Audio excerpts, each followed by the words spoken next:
This could be one of the biggest financial news in the last 50 years, and almost no one is sharing it. It is entirely related to gold. Right now, lawmakers in the United States are attempting to make significant changes, including returning the US dollar to a gold standard. Hey viewers, welcome back to Finance Inside. We have yet another big piece of news about the US dollar in today's video, so stay tuned till the end. It's something this guy wanted while he was in power, and if successful, it could make the United States untouchable on the global economic stage today. That is, if this guy and this government permit it. However, there's another player in this gold game known as the secret bank, which runs the world and may decide the fate of how we use money for decades to come. We can't emphasize how significant this story is and how it has the potential to change the way money is used in ways it hasn't been in over a half century. So, what exactly is going with gold? Just last week, we discussed BRICS, an alliance of Brazil, Russia, India, China and South Africa that could soon threaten the US dollar's power by creating a new global reserve currency backed by gold.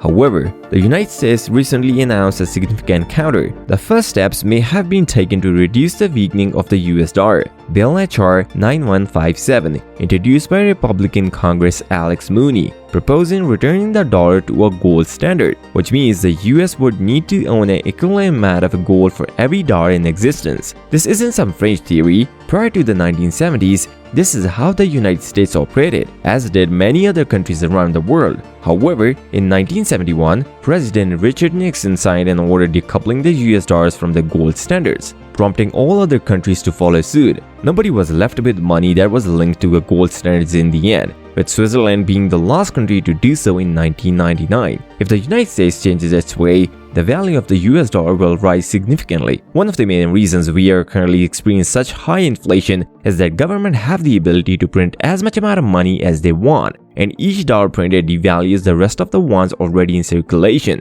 making a dollar worth less. However, with a gold standard, this may no longer be possible. To print more money, a government would first need to buy more gold, an amount equal to the value of each new dollar created. This may appear complicated, but there are numerous advantages to doing so. It makes a currency much more trustworthy for international trade because foreign nations can rely on its value not fluctuating greatly. Former President Donald Trump apparently supported returning the United States to the gold standard. Bringing back the gold standard would be very hard to do, but boy, would it be wonderful. However, many economists believe that a gold standard would actually make the economy worse, not better. So there are numerous factors that would likely prevent this new bill in the United States from becoming a reality. To begin, the new US bill was introduced by a Republican Party, and because Democrats are currently in power and have a Senate majority, there is a small chance they will oppose it. Second, there are significant concerns about how much gold the US would need to own in order to return to a gold standards. Today, it is estimated that there are slightly more than $2.2 trillion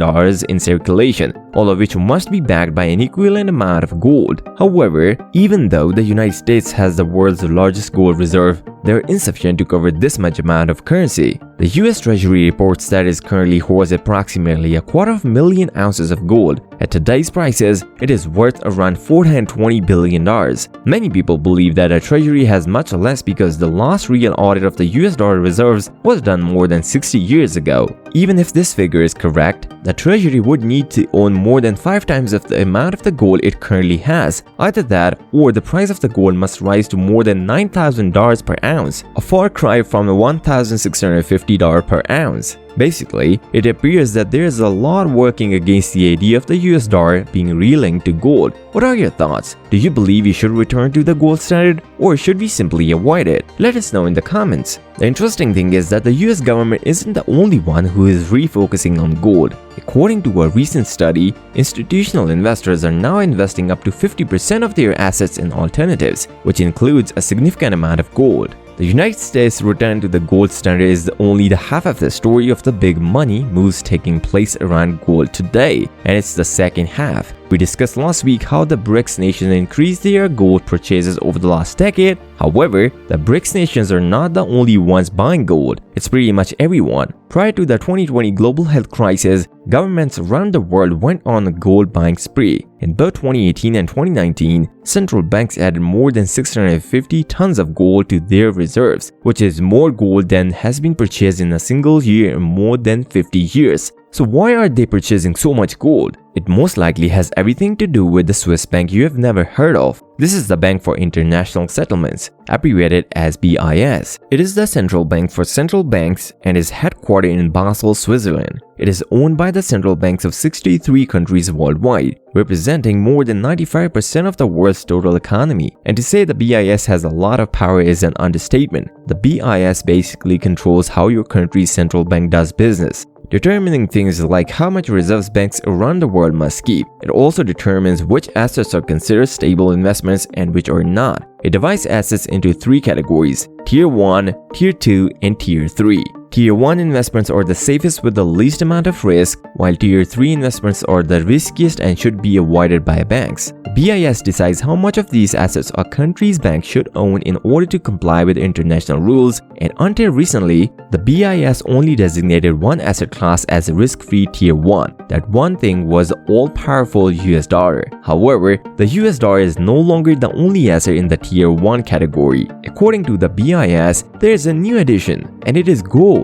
Previously, gold was certified as Tier 3 or the riskiest asset that a bank could own. However, on April 1st, 2019, the BIS reclassified gold to Tier 1, the safest asset available. Since then, central banks have purchased an absurd amount of gold. In June alone, 59 tons of gold were added to reserves, with more than half of that purchased by Central Bank of Iraq and much of the remainder flowing to nations in Europe, Asia, and South America. Despite the fact that most countries are rapidly increasing their gold reserves, one country in particular is bucking the trend. Surprisingly, that nation is the United States, which has added nothing to its gold reserves in decades and now only holds a third of what it did in the 1950s, a fact that would make transitioning the US dollar to a gold standard extremely difficult.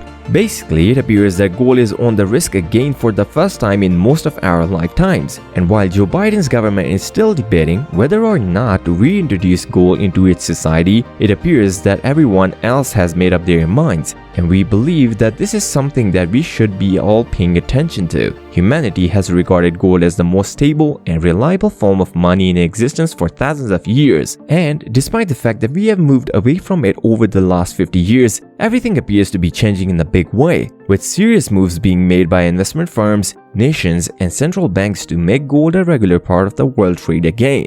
It's easy to see why all nations regard gold as valuable. It has finite supply. It's also difficult to manipulate or influence, and it's usually one of the most valuable assets you can have during a financial crisis. So, do you believe gold is here to stay, or will we continue to put our faith in a fiat paper money? We'd love to hear your thoughts in the comment section. If you like this video, you might also like the one we did last week about the BRICS countries possibly creating their own gold-backed currency. Click on your screen to watch it now. We would love to have you here, so please subscribe. We'll see you in the next one.